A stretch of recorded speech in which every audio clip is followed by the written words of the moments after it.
What's up, you guys? I'm Dreadful Gooz. This is Murder Mix Studio, and we're gonna talk shop today. Stay tuned.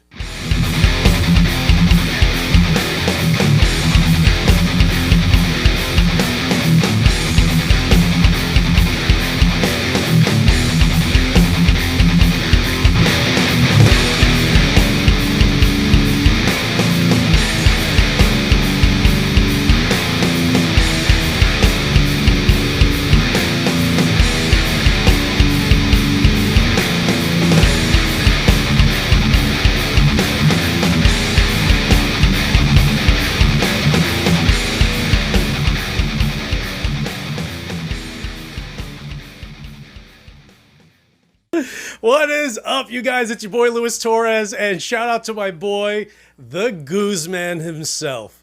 I'm gonna go ahead and chat, about a few things today. First is my boy Hector Guzman, who goes by the name Dreadful Gooz. I'll put a link below to his YouTube channel, but he's absolutely awesome. He's a super talented guitarist. Y él es dominicano. He's Dominican. I'm half Dominican, so we have that in common, and we always, kind of ramble back and forth lots of times. So I just called him a little while ago, and he's like, yo, I can't talk right now. I'm in the bathroom. So yeah. So that's Hector right there in a nutshell. Dude, the guy's seriously just a super talented guitarist, and it's just great to see, I'm born and raised in Brooklyn. You grow up with some dudes from Sunset Park who are also Hispanic and into metal, and that's rare, you know what I mean? Although when you sit back and you kind of look at the overall big picture, you realize that guys like Tom Araya, the singer from Slayer, is Hispanic. He's Chilean. Dave Lombardo, the drummer from Slayer, is Cuban. And guys like Eric Casanova, who is actually the first singer for the Cro-Mags, is Puerto Rican and from the Lower East Side. So there's lots of Hispanics in the metal scene, including, the latest bassist for Metallica. So, so here I am, and him and I kind of create this camaraderie, and but the guy's absolutely incredible. So check out his YouTube channel when you get the chance. His channel I actually have over on the left. If you click on my exclusive list where I have my links, he's going to be on there. The other is truck driver Shawn. So it's funny. So the other day I end up getting this Facebook friend request, and I'm like, why does this guy look familiar? So I pick up on the fact that he's a guitarist. I also pick up on the fact that he's a truck driver, and I put two and two together. I'm like, could that possibly be Shawn? Of course, his name is Shawn. So I'm like, I wonder if that's truck driver Shawn. And sure enough, I go to YouTube, and I'm like, oh, that's exactly who it is. So I shoot him a message on Facebook. I'm like, dude, you're truck driver Shawn. That's so awesome. I love your channel, dude. I've seen, so many of your videos. You're a gifted guitarist. And he's like, dude, look who it is. I can't believe you just, wrote to me. And I'm like, oh, that's so funny. And as it turns out, we are actually each other's fan, which is awesome to do, to just know, to have that experience.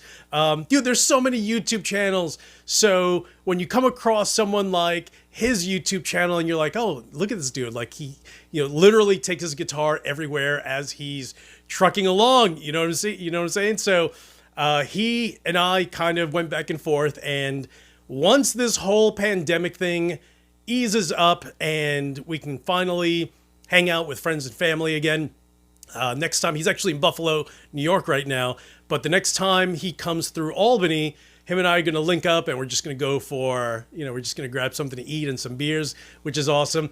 Another thing is, if you guys have been tracking KSR, which is Kyle Rhodes' company, the amps that they make are absolutely incredible. But the funny thing is, the new boost pedal that he is making, he actually called it the EROS, E-R-I-S. So to avoid confusion with other companies, he has changed the name from EROS, E-R-I-S, to EROS. So it still has that same Greek background and theme to it, because his last name is Rhodes, but that's, through Greek mythology, and you have all of these, from names like series. You know, that's all Greek related. So so the new pedal will be called EROS, which is a little sexual, because eros means love, but really more from a sexual sense. So so I wrote something on there like, oh, that's so great. Enter porn music here. So that'll actually be fun to have. And if you haven't gone there, I'll put a link to the new KSR pedal also. I was part of the pre-order. So again, I mentioned in one of my previous videos that at some point that's going to eventually launch, and everyone that had placed a pre-order, they'll get their pedals first. And of course, once I get mine, first thing I'm going to do, plug it into these guys and make, you know, a few video reviews using different amps that I have. Then, what else do I have? Sacred Axes. What? Yo, it's funny. So, you know, just, dude, if there's one thing that this YouTube thing has done, it's actually, you know, connected me with just random guitarists that range from super talented guitarists to, you know, guys like Rich, who makes pickups and owns Voodoo Custom Pickups. And there's also Sacred Axes. So I'm going to put a link below. And it's funny. So him and I were actually talking and just going back and forth, and he's showing me the guitars that he makes. And I was floored. From the headstock being absolutely incredible to the different shapes that he has. So I want you guys to go, at the very least, click on the link and just check out the work that he does. It's mind-boggling. You know, like, to me, I see builders and I'm just like, how do you even start that? You know, like, you know, I get how Rich started creating pickups, which was fixing pickups, and he's just like, I'm gonna build them now, and that's how he started his business. But with Sacred Axes, it's literally someone that went ahead and was a woodworker and got the whole gist on how to make things, and it was just like, I think I can make a guitar. And that's how Sacred Axes started. So so yeah, so check that out below. And, you know, if you like what he has, by all means, place an order. I know I will at some point. You know, again, I'm kind of waiting for this pandemic to ease up so I can start working again. So for all of you guys, hey, listen, if you're stuck at home with this COVID-19, you know, it's really terrible at the fact that we're stuck trying to figure out what to do. And I find myself doing exactly the same thing. And I chat with guys that are literally have done the same or doing the same. You know, one of my buddies went ahead and basically told his wife and his kids, like, hey, I want you guys to go to Wisconsin and just stay away from the East Coast. That way you guys are safe. I don't have to worry about anything. And he's just home buying ESP guitars and trying to figure out how to buy mine as I'm trying to buy his. So so that's the fun part, you know. That's, you know, do I dare call it being stuck at home? That it's kind of to some degree fun, because now, you know, we have to figure out what to do at home, whether that's playing guitar. I actually have a Washburn Nuno Betancourt that I pulled out the other day. I have the pickups for it. I gutted the whole thing. I just have to go ahead and dive right in and, you know, put everything together and wire everything. And, you know, that's the fun part. So at the end, I'm going to have a guitar that I paid $100 for. I'm going to put, you know, everything back together and have a guitar that I will be able to use. And as, you know, when I was a little kid, although I hated Extreme, I do remember, of course, listening to some of their songs. But aside from that, you know, just always finding Nuno Betancourt in different guitar magazines and realizing that the guy's seriously a talented guitarist.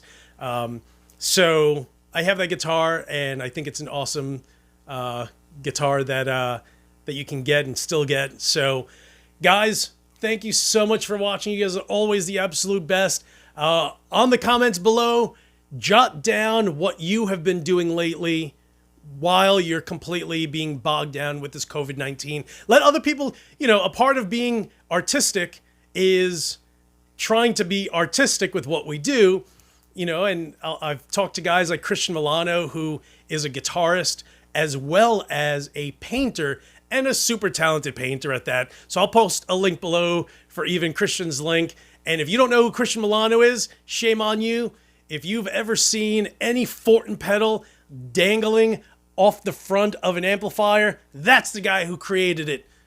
All right? That's who Christian Milano is. So if you have any of those neural Fortin packages and you see the pedal dangling, yo, that's Christian Milano all day, every day, right there, son. And you need to know who that is. And he's a sick painter, like I said. So, so he's finding different ways to be creative and not be bogged down at home and, kind of driving yourself crazy. I don't really have that much hair, so it's not like I can pull it all out, but, don't get me wrong. Sometimes I reach for it, and if I had it, you're yanking all of it out. All right, guys, again, thank you so much for watching. You guys are the best. Stay tuned.